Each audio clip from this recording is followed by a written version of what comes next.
ఆయన 19 దినములు మనలను కాచి కాపాడి 20వ దినములోనికి ప్రభువు మనలను ప్రవేశపరిచిన వారయ్యున్నారు. ఆయనకే నిండు మహిమ ఘనత ప్రభావములు యుగ యుగములో ఆయనకే మెండుగా కలుగును గాక. ఆమేన్.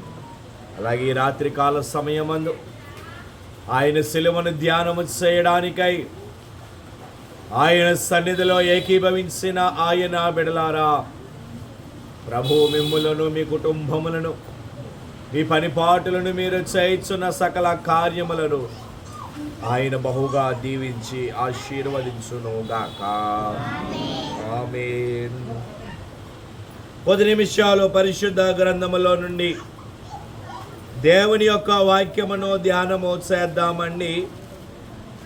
మత్తయి సువార్త ప్రియులారా 26వ అధ్యాయం అండి, 26వ వచనము నుండి చదువుకుందాం.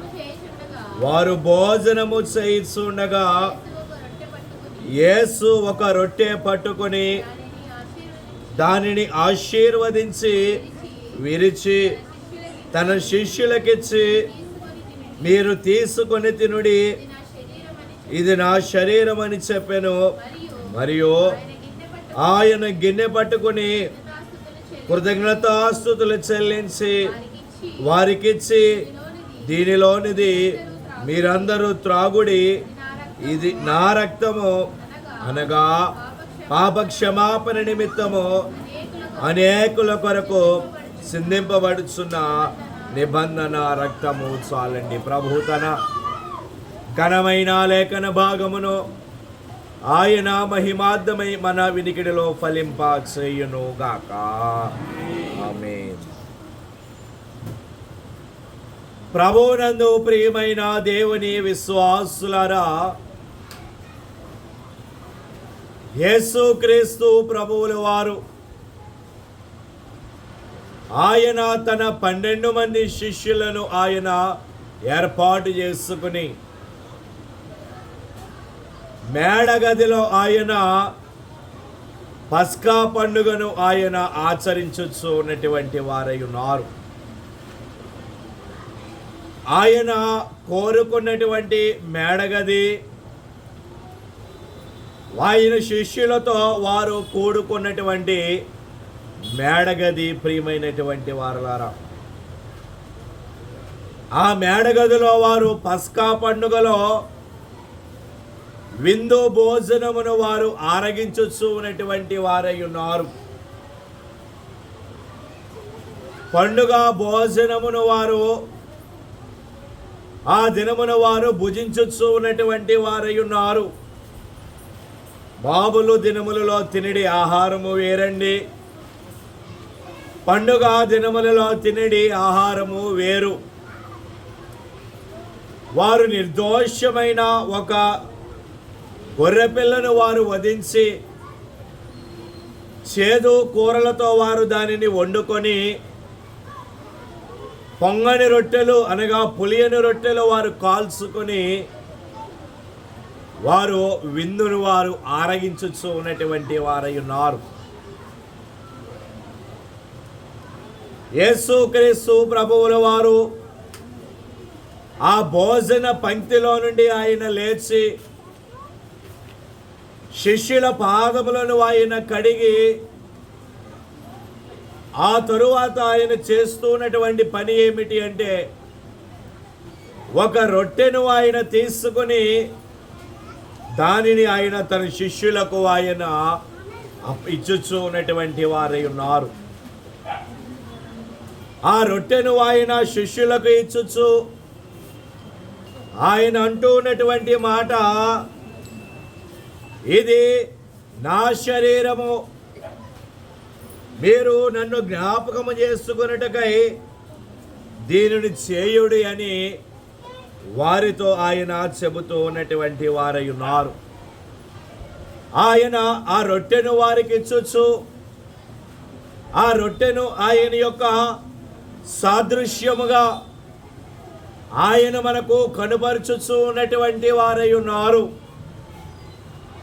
ఇక్కడ ఆయన ఇచ్చినటువంటి రొట్టెలో కొన్ని ప్రత్యేకతలు ఉన్నవండి. మొదటిగా ఆ రొట్టె ఆశీర్వదించబడిన రొట్టె. ఆయన వారికి ఇచ్చినటువంటి రొట్టె ఆశీర్వదించబడిన రొట్టె. ఆయన ఆ రొట్టెని వారికి ఇచ్చేటప్పుడు దానిని ఆశీర్వదించి ఆ రొట్టెను వారికి ఇచ్చారు. అలాగే రెండవదిగా ఆ రొట్టె విరువబడిన రొట్టె. మొదటిగా ఆ రొట్టె ఆశీర్వదించబడిన రొట్టె, రెండవదిగా అది విరువబడిన రొట్టె. ఆయన ఆ రొట్టె ఫలముగా వారికి ఇవ్వలేదండి, ఆ రొట్టెను విరిచి వారికి ఆయన ఇచ్చారు. మూడవదిగా అది ఎటువంటి రొట్టె అంటే పంచబడిన రొట్టె. ఆ రొట్టెను ఆయన అక్కడ ఉన్న వారందరికీ పంచిపెట్టారు. ఆయన శరీరము అది అని అక్కడ ఉన్న వారందరికీ ఆయన ఆ రొట్టెను పంచిపెట్టిన వారుగా ఉన్నారు. అలాగే ఆ రొట్టె ఎటువంటిది అంటే ఇంటింటా ఉన్న రొట్టె. ఆది కాలములో ఆనాడు అపోస్తులైనటువంటి వారు ప్రతి దినము ఆయన రొట్టెను వారు విరిచేవారు. ప్రతి ఇంట ఆ రొట్టె ఉండేది. ఇక ఐదవది కృతజ్ఞతాస్తుతులు చెల్లించబడిన రొట్టె. కృతజ్ఞతాస్తుతులు చెల్లించారు ఆయన. ఆకాశం వైపు ఆయన ఆ రొట్టెను చూపించి తండ్రికి కృతజ్ఞతాస్తుతులు చెల్లించి అప్పుడు ఆ రొట్టెను ఆయన శిష్యులకు ఆయన ఇచ్చారు. ఇది ఈ దినము యొక్క ఉపోద్ఘాతము, ప్రియమైనటువంటి వారలారా. అయితే ఈనాడు దేవుని బిడలముగా ఉన్నటువంటి మనము ప్రతి నెల మనము ప్రభు భోజన సంస్కారమును మనము ఆచరించుచూ ఉన్నటువంటి వారముగా ఉన్నాము. ప్రతి నెల మొదటి ఆదివారము కానివ్వండి, నెలలో 4 ఆదివారములు కానివ్వండి, సంవత్సరమునకు ఒకవారు కానివ్వండి, లేదా వారు ఎప్పుడు ఆరాధనకు కూడుకుంటే ఎప్పుడు ఏ సంస్థలు వారు ఎలాగూ వారు ప్రభు భోజనమును వారు ఆచరిస్తారో మెట్టుకు ప్రతి క్రైస్తవ విశ్వాసి ప్రభు భోజన బల్లలో వారు పాల్గొంటూ ఉన్నారు. బైబిల్ మిషన్ వారముగా ఉన్నటువంటి మనము ప్రతి నెల మొదటి ఆదివారము మనము ప్రభు భోజనమును మనము ఆచరించుచూ ఉన్నాము. వాళ్ళు లేనటువంటి వారు 2వ వారములో వారు ప్రభు భోజనమును వారు తీసుకుంటూ ఉన్నారు. ఆయన తన శరీరము అని, ద్రాక్షరసమును ఆయన రక్తము అని ఆయన యాజకుని ద్వారా మనకు వాటిని అందించుచూ ఉన్నటువంటి వారై ఉన్నారు. అయితే ఆ ప్రభు భోజనమును మనము ఆహారముగా తీసుకున్నట ద్వారా కొన్ని ఆశీర్వాదములు దేవుడు మనకు అనుగ్రహించబోతూ ఉన్నటువంటి వారై ఉన్నారు. ఆయన యొక్క ప్రభు భోజనమును మనము ఆహారముగా తీసుకున్నట ద్వారా, ఆయన శరీరమును ఆయన రక్తమును మనము ఆహారముగా తీసుకున్నట ద్వారా దేవుడు కొన్ని ఆశీర్వాదములు ఆయన సంఘముగా ఉన్నటువంటి మనకు ఆయన అనుగ్రహించబోతూ ఉన్నారు. ఏమిటి ఆ ఆశీర్వాదములు?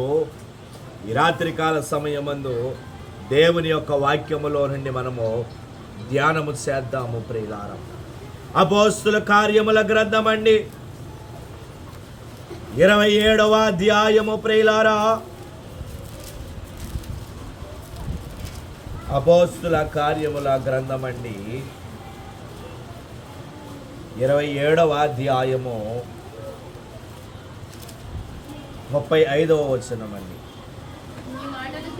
ఈ మాటలు చెప్పి ఒక రొట్టె పట్టుకొని అందరి ఎదుట దేవునికి కృతజ్ఞతాస్తుతులు చెల్లించి దానిని విరచి తినసాగెను. అప్పుడు అందరూ ధైర్యము తెచ్చుకుని ఆహారము పుచ్చుకొనిరి. చాలండి. చదువుబడిన లేఖన భాగములో అపోస్తలుడైనటువంటి పౌలు గారు మాట్లాడుతూ ఉన్నటువంటి మాటలు అక్కడ మనకి కనబడుతూ ఉన్నటువంటి అయ్యున్నవి. ఈ అపోస్తల కార్యములలో ఎక్కువగా దేవుని సువార్త పరిచర్య చేసిన వారు పేతురు గారు, యోహాను, యాకోబులు, అలాగే అపోస్తలుడైనటువంటి పౌలు గారు, దేవుని ఆత్మచేత పట్టబడినటువంటి ఆయన సౌలుగా ఉన్నటువంటి దినములలో అతడు దేవుని ఆత్మచేత పట్టబడ్డాడు. అననీయ ద్వారా బాప్తిస్మమును పొందుకొని సౌలు పౌలుగా మార్చబడ్డాడు. అయితే అతడు అనేకమైనటువంటి ప్రాంతాలకు, అనేకమైనటువంటి పట్టణాలకు వెళ్ళి దేవుని సువార్తను అతడు ప్రకటించుచూ ఉన్నాడు. అయితే అతడు ఇటలీ దేశము వెళ్ళడానికి ఓడ ఎక్కి వారు ప్రయాణము చేయించు ఉన్నారు. ఓడ మీద వారు ప్రయాణము చేయించు ఉండగా ఒక రాత్రికాల సమయమందు ఓడ తుఫానుకు గురి అయినది. ఆ ఓడలో ఉన్న వారందరూ ఆ రాత్రికాల సమయమందు ఏదో ఒక చోటకి వెళ్ళి మనము తలదాచుకుంటే సరిపోతుంది అని వారందరూ ఆలోచన చేస్తారు. వారందరూ అప్పటికే ఉపవాసములు ఉన్నవారేమో, బలహీన గటులై వారు ఉన్నారు. అప్పుడు ఒక రాత్రికాల సమయమందు వారందరూ ఆ తుఫాను బారి నుండి వారు తప్పించుకున్నారు. తప్పించుకున్న తరువాత వారు ఒక ద్వీపము దగ్గరకు వచ్చి ఆగారు. అక్కడికి ఆగిన తరువాత పౌలు వారిని చూసి అంటున్నాడు, సహోదరులారా, మీరు 14 దినముల నుండి మీరు ఉపవాసం ఉన్నారు.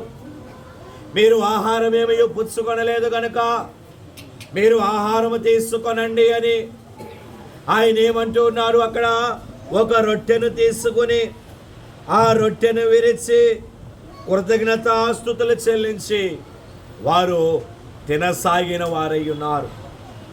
వారు రొట్టెను విరిచారు. రొట్టెను విరిచి వారు ఆహారముగా తీసుకున్నారు.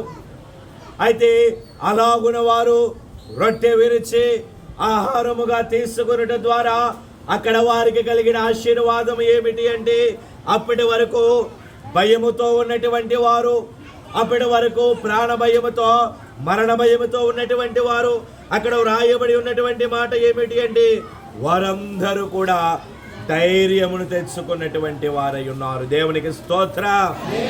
కనుక ప్రభు భోజనము ద్వారా దేవుడు మనకు అనుగ్రహించే ఆశీర్వాదము, ధైర్యమును ఆయన మనకు అనుగ్రహించబోతూ ఉన్నారు. పిరికి వారిగా ఆయన మనల్ని అన్నుడు ఉంచరండి. పిరికి వారముగా మనము ఉండము. ధైర్యవంతులుగానే, బలాఢ్యులుగానే మనము ఉంటాము. అది శరీర సంబంధమైనటువంటి ధైర్యము కానీ ఆత్మ సంబంధమైనటువంటి ధైర్యము కూడా ఆయన మనకు దయచేయబోతూ ఉన్నారు. ఎటువంటిది ఆత్మ సంబంధమైనటువంటి ధైర్యము? ఎటువంటి ఆత్మ సంబంధమైన ధైర్యమును ఆయన మనకు అనుగ్రహించబోతూ ఉన్నారు అంటే, షడ్రకు, మేషకు, అబేద్నెగోలు వారు ముగ్గురు ఉన్నారు. చూశారు. రాజు ఒక ప్రతిమను నిలవబెట్టి మీరు ఈ ప్రతిమకు మొక్కండి అన్నాడు. వారన్నారు, లేకపోతే మీరు అగ్నిగుండములో పడవేయబడతారు అన్నాడు రాజు. వారు రాజుతో ఎంత ధైర్యముగా వారు మాట్లాడుతూ ఉన్నారు అంటే, రాజా, మేము సేవించుతూ ఉన్నటువంటి మా దేవుడు ఈ మండుచున్న అగ్నిగుండములో నుండి మమ్మల్ని రక్షించడానికి ఆయన సమర్థుడు. ఒకవేళ ఆయన రక్షింపకపోయినను మేము నీ ప్రతిమకు మొక్కము అని వారు అన్నారు. రాజు వారిని తీసుకుని వెళ్ళి అగ్నిగుండములో పడవేశాడు నెబుకద్నెజరు రాజు. అయితే వారిని పడవేశాడు. వారు అగ్నిగుండములో ఉన్నారు. రాజు ఎంతమందిని పడవేశాడు? 3 అందులో పడవేశాడు. కానీ 4వ వ్యక్తి రాజుకు కనబడుచు ఉన్నాడు. తన సైనికులని పిలిచాడు. మనం ఎంతమందిని పాడేస్తామన్నాడు. అందులో 3 మీరు పాడేస్తారు అన్నాడు. కానీ నాకు 4వ వ్యక్తి కనబడుచు ఉన్నాడు. కనుక వెంటనే వారిని పైకి తీసుకురండి అన్నాడు. వారిని బయటికి తీసుకొని వచ్చి చూస్తే వారి తల వెంట్రుకలలో ఒక వెంట్రుక కూడా కాలకుండా దేవుడు వారిని కాపాడిన వారై ఉన్నారు. దేవునికి స్తోత్రం. కారణం ఏమిటి? వారు మొదటలో రాజు సంరక్షకునికి వారిని అప్పగించినప్పుడు రాజు భుజించే భోజనము వారు భుజించకుండా తమ్మును తాము వారు అపవిత్రపరుచుకోలేదు. పవిత్రముగానే వారు తమ్మును తాము ఉంచుకున్నారు. కేవలము ప్రభు భోజనము తప్పితే మరొక ఆహారమును వారు పుచ్చుకోలేదు. రొట్టె విరుచుటలో వారు ఎడతెగక వారు ఉన్నారు. కనుకనే ఆత్మ సంబంధమైనటువంటి ధైర్యమును దేవుడు వారికి అనుగ్రహించారు. కనుక దేవుని సన్నిధిలో కూర్చుని వాక్యము వింటూ ఉన్నటువంటి ఆయన బిడలారా, ప్రభు భోజనము ద్వారా దేవుడు మనకు అందించే ఆశీర్వాదం ఏమిటి అంటే ఆయన ఆత్మ సంబంధమైనటువంటి ధైర్యమును ఆయన మనకు అనుగ్రహించబోతూ ఉన్నటువంటి వారై ఉన్నారు. అలాగే దానియేలు శాసనము రాయబడింది. ప్రార్థన చేస్తే సింహాల బోనులో పడవేయబడతారు అనబడే శాసనము వ్రాయబడింది. అది ఆ శాసనము వ్రాయబడినది అని తెలిసి కూడా దానియేలు ఏం చేస్తాడు? యథావిధిగా తన గృహమునకు వెళ్ళి తన గుమ్మము కిటికీలు యెరూషలేము తట్టు తెరిచి అతడు దినమునకు 3 మారు ప్రార్థన చేస్తాడు. సింహాల బోనులో పడవేయబడతారు అంటే ఎందుకు భయం లేదు దానియేలుకు? సింహాల గుహలో వేయబడతారు అంటే దానియేలుకు భయం లేదు. అతడు ఎందుకంటే ఆత్మ సంబంధమైన ధైర్యమును అతడు కలిగిన వాడు గనుక, ఆ ధైర్యము అతనిలో ఉన్నది గనుక అతడు గృహానికి వెళ్ళి ప్రార్థన చేసుకున్నాడు. రాజు తీసుకుని వెళ్ళి సింహాల గుహలో పడవేస్తాడు. కానీ ఏమయ్యింది? దేవుడు కాపాడలేదా దానియేలుని? సింహములు దానియేలుకు ఏ హాని చేయకుండా దేవుడు కాపాడలేదా దానియేలుని? కనుక ప్రభు భోజనము ద్వారా దేవుడు మనకు ఆత్మ సంబంధమైనటువంటి ధైర్యమును ఆయన మనకు దయచేయబోతూ ఉన్నారు. దేవునికి స్తోత్రం. ఇక 2వ ఆశీర్వాదము చూసినట్లయితే అపోస్తుల కార్యముల గ్రంథం అండి, 20వ అధ్యాయము 11వ వచనము నుండి చదువుకోండి. అతడు మరలా పైకి వచ్చి రొట్టె విరిచి పుచ్చుకొని తెల్లవారు వరకు విస్తారముగా సంభాషించి బయలుదేరను.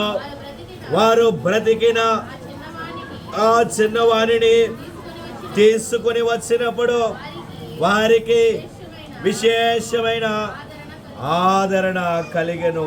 చాలండి. ఆదివారపు దినమున రొట్టె విరవడానికి, ఆయన ప్రభు భోజనమును ఆచరించడానికి సంఘము కూడుకున్నటువంటి వారై ఉన్నారు. ఆ సమయములో పౌలు వారికి ప్రసంగించుచూ ఉన్నటువంటి వాడై ఉన్నాడు.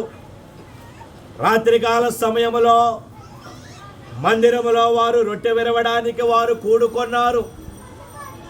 రాత్రికాల సమయము పౌలు ప్రసంగించుచూ ఉన్నాడు. అందరూ శ్రద్ధగా దేవుని వాక్యాన్ని వారు వింటూ ఉన్నారు. కాకపోతే ఐతుకు అనబడే ఒక యవనస్తుడు, ఆ యవనస్తుడు ఏం చేస్తాడు అంటే, అందరూ కింద కూర్చుని వారు వాక్యము వింటూ ఉంటే ఆ యవనస్తుడు మాత్రము పై అంతస్తులో ఉన్న కిటికీలో కూర్చుని అతడు దేవుని వాక్యాన్ని అతడు వింటూ ఉన్నాడు. శ్రద్ధగానే వాక్యాన్ని వింటూ ఉన్నాడు.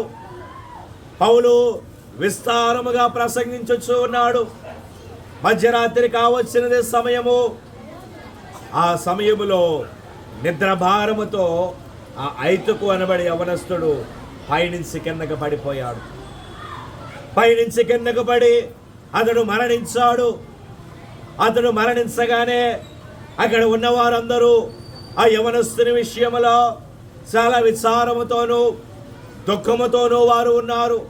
అయ్యో, ఎంత సంతోషముగా ప్రభు భోజనాన్ని ఆచరిందామని వచ్చామే, ఇలాగూ అయినది ఏమిటి, ఆ యవనస్తుడు మరణించాడే అని వారందరూ కంగారు పడుతూ ఉంటే పౌలు పైనుంచి కిందకి దిగాడు. పౌలు పైనుంచి కిందకి దిగి ఆ యవనస్తుడిని చూచాడు.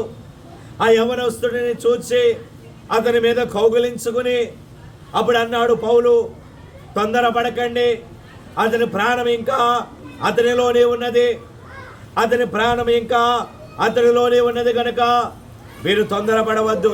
పిల్లలు కూర్చోవాలి అక్కడ.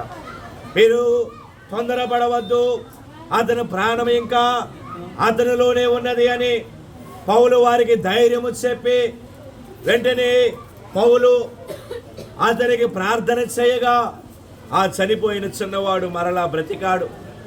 అతడు బ్రతికి అక్కడ చేసిన కార్యం ఏమిటి అంటే అతడు మరలా పైకి వెళ్ళాడు. పైకి వెళ్ళి రొట్టె విరిచి పుచ్చుకుని తెల్లవారు వరకు విస్తారముగా మాట్లాడాడు. అయితే ఆ రొట్టె విరుచుట ద్వారా అక్కడ వారికి కలిగిన ఆశీర్వాదం ఏమిటి అంటే ఆ చిన్నవాని విషయములో వారు విశేషమైన ఆదరణ వారు పొందుకున్నటువంటి వారై ఉన్నారు. దేవునికి స్తోత్రం. ఆ చనిపోయిన యవనస్తుడు, ఐతుకు అనబడే యవనస్తుడు మరలా అతడు బ్రతికాడు. ఆ చిన్నవాని విషయంలో ఆ దినమందు వారు రొట్టె విరుచడం ద్వారా విశేషమైన ఆదరణ వారు పొందుకున్నారు. కనుక ప్రభు భోజనమును మనం ఆచరించడం ద్వారా దేవుడు మనకి ఇచ్చే అమూల్యమైనటువంటి ఆశీర్వాదం ఏమిటి అంటే విశేషమైన ఆదరణ దేవుడు మనకు దయచేయబోతూ ఉన్నారు. ఆదరణ దేవుడు మనకు దయచేయబోతూ ఉన్నారు. ఎవరు మనల్ని ఆదరించగలరండి? ఈ లోకములో ఉన్నవారు ఎవరైనా మనల్ని ఆదరించగలరా? ఈ లోకములో ఉన్న వారి ఆదరణ కొంతకాలము వరకే, ఎల్లకాలము వారి ఆదరణ మనకు తోడు ఉండదు. మన దగ్గర ధర్మం ఉన్నంత వరకు వారు మనతో ఉంటారు. మనము మంచి స్థితిలో ఉన్నప్పుడు వారు మనతో ఉంటారు. కానీ మనము దీనస్థితిలోకి వెళ్ళిపోయాక ఎవరు వచ్చి మనల్ని ఆదరించరు. కానీ పరిశుద్ధాత్మ తండ్రి అలాగున కాదు. ఆయన మనలను ఆదరించువారు. ఆయన పేరే ఆదరణకర్త. ప్రియమైనటువంటి వారలారా, ఆ పరిశుద్ధాత్మ తండ్రి యొక్క పేరే ఆదరణకర్త అని ఆయన పిలువబడుచున్నారు. కనుక ఆయన మనలను ఆదరించువారుగా ఉన్నారు. అందుకే పరిశుద్ధ గ్రంథములో ఆయన అంటూ ఉన్నారు, ఒకని తల్లి వానిని ఆదరించినట్లు నేను ఆదరించదును అని ఆయన అంటూ ఉన్నారు. ఒకని తల్లి ఆ కుమారుని ఎలాగూ ఆదరిస్తుందో ఆయన మనలను అలాగూ ఆయన ఆదరిస్తారు. మనకు యవన ప్రాయము నుండి, చిన్నతనము నుండి మనము తల్లి గర్భములో వేయబడినది మొదలుకొని మన ముదిమి వచ్చే వరకును కూడా ఆయన మనలను ఆదరించువారుగా ఉన్నారు. మన కష్టాలలో, మన నష్టములలో, మన బాధలలో, మన దుఃఖములలో మనకు ఆదరణ కలుగు చేయువారు ఆయనే. ఆయన తప్ప మరి ఎవరును మనకు ఆదరణ కలుగు చేయలేరు. ప్రియమైనటువంటి వారు, గనుక ప్రభు భోజనమును ఆచరించడం ద్వారా దేవుడు మనకు కలుగజేసే రెండవ ఆశీర్వాదం ఏమిటి అంటే ఆదరణ. విశేషమైనటువంటి ఆదరణ. విశేషమైన ఆదరణ అంటే ఇక ఎన్నడూను మనము అట్టి ఆదరణ పొందుకోలేము. అట్టి ఆదరణను ఆయన మనకు ప్రభు భోజనము ద్వారా ఆయన అందించబోతూ ఉన్నటువంటి వారై ఉన్నారు. దేవునికి స్తోత్రం. మూడవదిగా చూసినట్లయితే అపోస్తుల కార్యముల గ్రంథం అండి, 2వ అధ్యాయము ప్రియులారా, 42వ వచనం అండి. వీరు అపోస్తుల బోధ యందును, సహవాసమందును, రొట్టె విరుచుట యందును, ప్రార్థన చేయుట యందును ఎడతెగక యుండిరి. అప్పుడు ప్రతివానికి భయము కలిగెను. చాలండి. ఇక మూడవదిగా యేసుక్రీస్తు ప్రభువుల వారు ఆయన మరణించి తిరిగి లేచిన తరువాత ఆయన ఆరోహణమై ఆయన పరలోకమునకు ఆయన వెళ్ళిపోయారు. పరలోకానికి వెళ్ళిపోయిన తరువాత దేవుని శిష్యులైనటువంటి వారు రోమన్ ప్రభుత్వము ద్వారా వారే బాధింపబడుతూ ఉన్నారు. అప్పుడు వారు ఏం చేస్తారంటే వారికి భయపడి ఆయన శిష్యులను, కొంతమంది స్త్రీలు, ఒక 120 మంది విశ్వాసులు మేడగదిలో వారు ఉన్నారు. మేడగదిలో వారు ఉండి తలుపులు వేసుకుని వారు దేవునికి వారు ప్రార్థన చేస్తూ ఉన్నారు. ప్రాణ భయముతో, మరణ భయముతో వారు ప్రార్థనలు చేస్తూ ఉన్నారు. వారు అలాగూ బలమైనటువంటి ప్రార్థనలు చేస్తూ ఉండగా బలముగా వేగముగా వీచు గాలి వంటి ఒక శబ్దము ఆ గదిలోనికి వచ్చినది. ఏమిటి ఆ శబ్దము అంటే పరిశుద్ధాత్మ ఆ గదిలోనికి వచ్చారు. పరిశుద్ధాత్మ గదిలోనికి రాగానే అందరూ వాక్శక్తిని పొందుకునే వారు అన్య భాషలు వారు మాట్లాడసాగారు. అప్పుడు పేతురు నిలవబడ్డాడు. ఆయన శిష్యులలో అగ్రగణ్యుడు, నైపుణ్యము కలిగిన వాడు, అందరికంటే వయస్సులోనూ జ్ఞానములోనూ పెద్దవాడు పేతురు నిలవబడ్డాడు. అంతకుముందు వరకు యేసెవరో నేను ఎరుగును అన్నాడు పేతురు. కానీ ఎప్పుడైతే ఆ రాత్రి కాలమందు పేతురు పరిశుద్ధాత్మతో నింపబడ్డాడో, ఆ రాత్రి కాలమందు పేతురు బలమైనటువంటి ప్రసంగము చేస్తాడు. ఆనాడు పేతురు చేసినటువంటి ప్రసంగము ద్వారా 3000 మంది రక్షణ పొందుకున్నటువంటి వారై ఉన్నారు. దేవునికి స్తోత్రం. 3000 మంది వారు రక్షణ పొందుకున్నారు, బాప్తిస్మము పొందుకున్నారు. బాప్తిస్మము పొందుకున్న వారు ఏం చేస్తారు? నేరుగా వారి గృహాలకు వెళ్ళిపోయారు. వారేమి మరణ లోకములో వారు కలిసిపోలేదండి. బాప్తిస్మము పొందుకున్న వారు ఏం చేస్తూ ఉన్నారు అంటే వారు అపోస్తలుల బోధ యందును సహవాసమందును రొట్టె విరుచుట యందును వారు ఎడతెగక ఉన్నటువంటి వారై ఉన్నారు. అనగా అనుదినము వారు రొట్టె విరిచడి వారు, అనుదినము వారు ప్రభు భోజనమును వారు ఆచరించడి వారు, అనుదినమును వారు దేవుని యొక్క భోజనమును వారు తీసుకునేది వారు. ఇప్పుడంటే నెలకొకసారి మనం భోజనాన్ని తీసుకుంటున్నాము. కానీ ఆనాటి కాలంలో వారు ఎప్పుడు సమాజముగా కూడుకుంటే వారు ప్రభు భోజనమును వారు తీసుకునేది వారు. వారి అనుదినము అలాగూ రొట్టెను వారు విరిచి ప్రభు భోజనమును వారు ఆహారముగా తీసుకునేటి ద్వారా అక్కడ కలిగిన ఆశీర్వాదం ఏమిటి అంటే అప్పుడు ప్రతివానికి కూడా భయము కలిగినదయ్యున్నది. ఏమిటి ఆ భయము?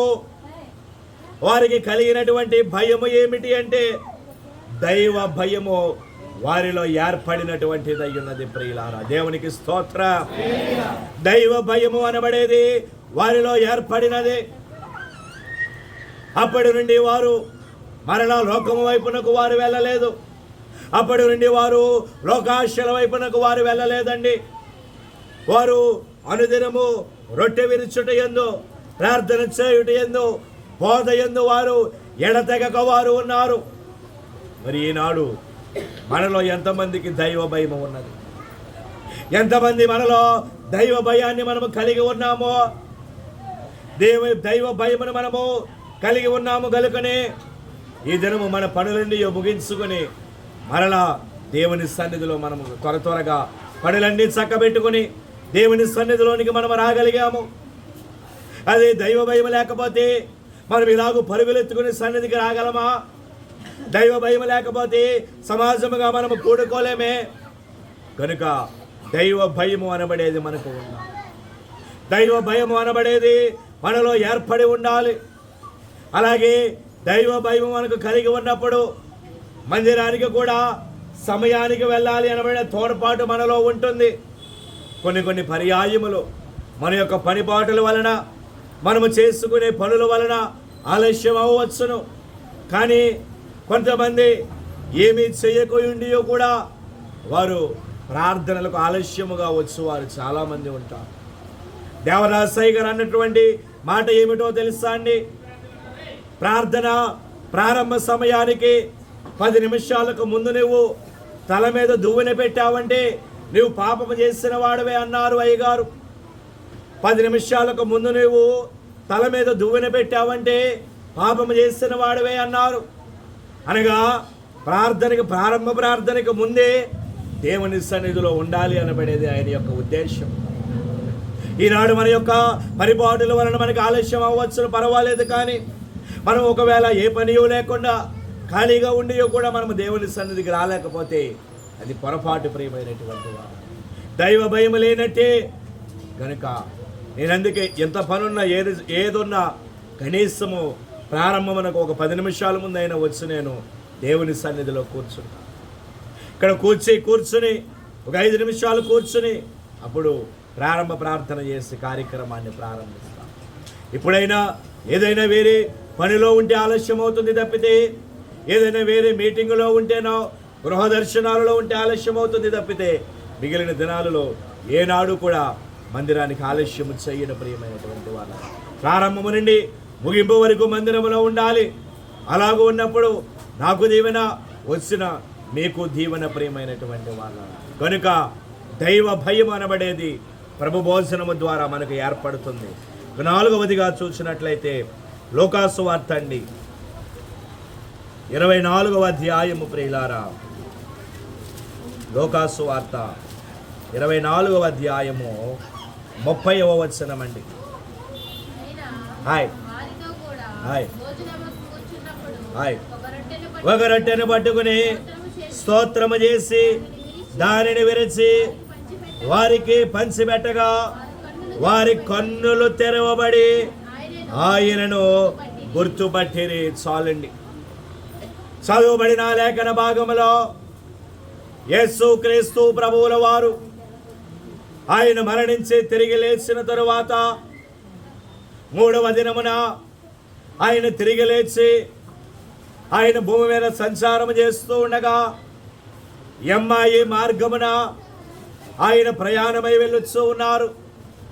ఆయన శిష్యులలో 2 ఆయనను చూచారు కానీ వారు ఆయనను గుర్తుపట్టలేదు. ఎందుకంటే వారి యొక్క నేత్రములు మూసివేయబడ్డాయి. వారు ఆయనను చూచారు కానీ ఆయనను వారు గుర్తుపట్టలేకపోయారు. అప్పుడు ప్రభువు ఏం చేశారు? వారితో కూడా భోజనమునకు కూర్చున్నప్పుడు ఒక రొట్టెను విరిచి కృతజ్ఞతాస్తుతులు చెల్లించి వారికి ఇచ్చారు. ఆ రొట్టెను వారు తీసుకోగా వారి కన్నులు తెరవబడ్డాయి. అప్పుడు వారు ఆయనను గుర్తుపట్టిన వారై ఉన్నారు. కనుక నేనంటాను, వారి కన్నులు తెరవబడుట అనగా ఏమిటి? వారి కన్నులు తెరిచే ఉన్నారు కదా అంటే అక్కడ దాని ఆత్మీయమైన భావం ఏమిటి అంటే, వారు ప్రభు భోజనమును వారు తీసుకొనుట ద్వారా దేవుడు వారి యొక్క మనోనేత్రములను ఆయన తెరిచిన వారై ఉన్నారు. దేవునికి స్తోత్రం. ప్రభువుని వారు చూచారు కానీ వారి శరీర నేత్రాలతో వారు చూచారు కానీ వారు ఆయనను గుర్తుపట్టలేకపోయారు. కానీ ఎప్పుడైతే వారు ప్రభు భోజనమును తీసుకుని వారి మనోనేత్రములు తెరవబడ్డాయో అప్పుడు వారు దేవునిని చూడగలిగారు. అప్పుడు వారు ఆయనను చూడగలిగి ఆయనను గుర్తుపట్టారు. కానీ ఆయన వారికి అదృశ్యుడైపోయారు. కనుక ఈనాడు ప్రభు భోజనము ద్వారా దేవుడు మనకు ఇచ్చే 4వ ఆశీర్వాదం ఏమిటి అంటే, ఆయన మనకు మన యొక్క మనోనేత్రములు ఆయన తెరవబోతూ ఉన్నారు. ఈనాడు అనేక మంది ప్రార్థనలో వారు మనోనేత్రాలు తెరవబడటలేదు. మనోనేత్రముల సంగతి ప్రక్కకు పెడితే వారు ముందు మోకరించినప్పుడు అసలు శరీర నేత్రములే వారు మూసుకొనటలేదు. ప్రార్థన అనగానే కళ్ళు తెరిచి వారు చూస్తూ ఉన్నారు. ప్రక్క వారు ఎలాగో ప్రార్థన చేస్తూ ఉన్నారో, వారు ఏం చేస్తూ ఉన్నారో, వారు ఆడుకుంటూ ఉన్నారో, వారు చూస్తూ ఉన్నారో అన్నది తప్పితే మనము కళ్ళు మూసుకుందాము, మన మనోనేత్రాలు తెరవబడతాయి అనబడే ధ్యాస అనేక మందికి లేకుండా పోయింది. ప్రేమ ముందు మన మనోనేత్రములు తెరవబడాలి అంటే మన శరీర నేత్రములు మనం ప్రార్థనలో కళ్ళు మూసుకోవాలి. మనం కళ్ళు మూసుకున్నప్పుడే అప్పుడు మన మనోనేత్రములు తెరవబడటానికి ఆయన సహాయము దయచేస్తారు. మనం కళ్ళు మూసుకున్నప్పుడే మనోనిదానమును మనము కుదుర్చుకోగలము. మన శరీర నేత్రమును మనం మూయబడినప్పుడే, మనము కళ్ళు మూసుకోకున్నప్పుడే మన మనోనిదానము దేవుని వైపు కుదుర్చుకోగలము. అప్పుడు మనకు మనోనేత్రాలు తెరవబడతాయి. ఆయన యొక్క దర్శనముల ద్వారా మనతో మాట్లాడువారుగా ఉన్నారు. కనుక ప్రార్థన అనగానే మోకరించాలి. మోకరించడం మాత్రమే కాదు కానీ కళ్ళు మూసుకోవాలి ప్రియమైనటువంటి. అప్పుడే మనము ఆయన శ్రమలను ధ్యానము చేయగలము. అప్పుడే మనము ఆయన యొక్క వేదనను మనము చూడగలము. ప్రార్థనలో ఎంతోమంది కన్నీరు కారుస్తూ ఉంటారు. ఎందుకు? వారు దేవుని ఆయన శ్రమలను ధ్యానము చేయగలుగుతున్నారు కాబట్టి వారు అలాగూ ఆయన యొక్క వేదన వారిలో వారు అనుభవించుతూ ఉన్నారు కనుక వారు అలాగున వారు ప్రార్థన చేయగలుగుతున్నారు. కనుక మన యొక్క మనోనేత్రములు తెరవబడాలి. గెహాజీ ఎలీషాను కాదని నయమాను దగ్గరికి వెళ్ళి అతడు ధనాన్ని పుచ్చుకున్నాడు. మరలా గృహానికి వచ్చాక గెహాజీ ఎలీషా అడిగాడు గెహాజీని, ఎక్కడికి వెళ్ళావు గెహాజీ అంటే అతడు అంటాడు, లేదయ్యా ఇక్కడే ఉన్నాను కదా, నేను ఎక్కడికి పోలేదు కదా అంటే అప్పుడు ఎలీషా అంటూ ఉన్నాడు గెహాజీని చూచి, నీవు అతని దగ్గర ధనాన్ని తీసుకున్నప్పుడు అతను రథమును దిగి నీ దగ్గరికి వచ్చినప్పుడు నా మనస్సు నీతో పాటు లేదా గెహాజీ అనగా ఆయన యొక్క మనోనేత్రములో ఎంత బాగుగా పనిచేస్తూ ఉన్నవి. కనుక మనోనేత్రములు తెరవబడాలి ప్రార్థన చేస్తూ ఉన్నప్పుడు. ఇక 5వదిగా చూసినట్లయితే కొరింథీయులకు రాసిన మొదటి పత్రిక ప్రియులారా 11వ అధ్యాయం అండి 30వ వచనం అండి. ఇందువలననే మీలో అనేకులు బలహీనులను రోగులనై ఉన్నారు, చాలా మంది నిద్రించుచు ఉన్నారు. చాలండి.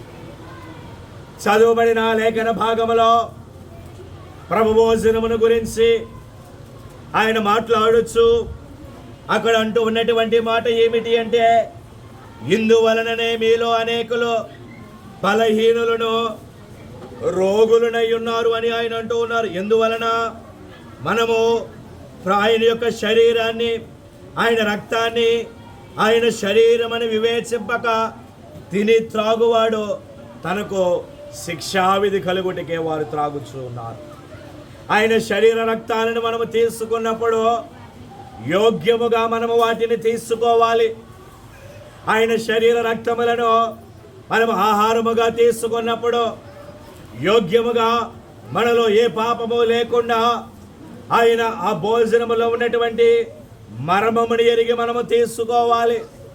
అందుకే జనుగులు దేవదాసయ్య గారు ఆయన రాసిన కీర్తనలో అన్నారు, ప్రభువు రాత్రి భోజన మర్మమెరిగి పూచుకొనుచున్నావా ప్రియ విశ్వాసీ, పూచుకొనుచున్నావా ప్రియ విశ్వాసీ. ఆయన భోజనంలో ఉన్నటువంటి మర్మమును మనం ఎరగాలి. కనుక అలాగూ యోగ్యముగా ఎప్పుడైతే మనం ఆయన శరీర రక్తాలను మనము తీసుకుంటామో దేవుడు ఎటువంటి అనారోగ్యమును మన దగ్గరికి రానియకుండా ఆయన మనలను ఆరోగ్యముగా ఉంచువారిగా ఉన్నారు. దేవునికి స్తోత్ర. కనుక 5వదిగా ప్రభు భోజనముల వలన దేవుడు మనకిచ్చే ఆశీర్వాదం ఏమిటి అంటే ఆరోగ్యమును దేవుడు మనకు దయచేయబోతూ ఉన్నారు. కనుక ఆయన వాక్యాన్ని వింటూ ఉన్నటువంటి ఆయన బిడ్డలారా, ప్రభు భోజనముని మీరు ఏనాడు మీరు నిర్లక్ష్యము చేయవద్దు. ప్రభు భోజనాన్ని మీరు నిర్లక్ష్యము చేయవద్దు. వీలైనంత మటుకు మొదటి ఆదివారం మీరు తీసుకొనండి. ఒకవేళ మీకు వీలు లేకపోతే 2వ ఆదివారం మీరు ప్రభు భోజనాన్ని ఖచ్చితంగా తీసుకొనండి. మెట్టుకు నెలలో మటుకు మీరు ప్రభు భోజనాన్ని మీరు మానవద్దు. మానివేయటం ద్వారా ఎంతో ఆశీర్వాదమును మీరు కోల్పోతూ ఉన్నారు. ఆ నెలంతా వచ్చే దీవెన మీరు కోల్పోతూ ఉన్నారు. కనుక ప్రభు భోజనాన్ని తీసుకునండి. ఈ ఒక నెల మానేస్తే ఏమవుతుందిలే, వచ్చే నెలలో తీసుకోవచ్చని చాలామంది అనుకుంటూ ఉంటారు. చాలా పొరపాటు ప్రియమైనటువంటి వాళ్ళు. మనం రాలేకపోతే పర్వాలేదు, కానీ రాగలిగి ఉండి కూడా ప్రభు భోజనాన్ని నిర్లక్ష్యము చేయరాదు. ప్రభు భోజనము ద్వారా మనకు కలిగే ఆశీర్వాదములు, ఒకటి ఆత్మ సంబంధమైనటువంటి ధైర్యము, రెండవదిగా విశేషమైన ఆదరణ, మూడవదిగా దైవ భయము, నాలుగవదిగా మనోనేత్రములు తెరవబడుట, ఐదవదిగా ఆరోగ్యమును దేవుడు మనకు దయచేయబోతూ ఉన్నారు. ప్రభు కృపా దీవెన ఆశీర్వాదములు మీ ఎల్లరికూ తోడయుండును గాక. ఆమేన్. మోకరిందామండి, ఆయన ధ్యానములోనికి వెళదాము ప్రియులారా. అందరము కూడా మోకరిందాము. ఎందుకో ఈ ఘోర పాపిని చేరదీసావు ప్రభువా.